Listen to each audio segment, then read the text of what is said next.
In this video, I'll give you a quick guide on how you can buy Roblox Premium on mobile. So the first thing that you will have to do is of course log into your account, and now that you're here, you will just have to click the Roblox icon which is on the top right corner of your screen.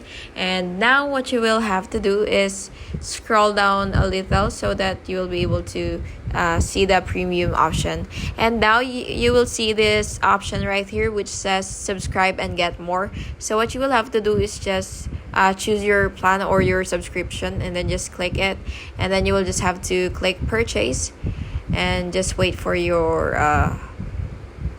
and now what you will have to do is just confirm your purchase, and you will now be able to have your premium subscription. And yeah, that's basically just it, and I hope you found this video helpful, and if you did, please make sure to like and subscribe for more videos like this. Thank you and have an awesome day.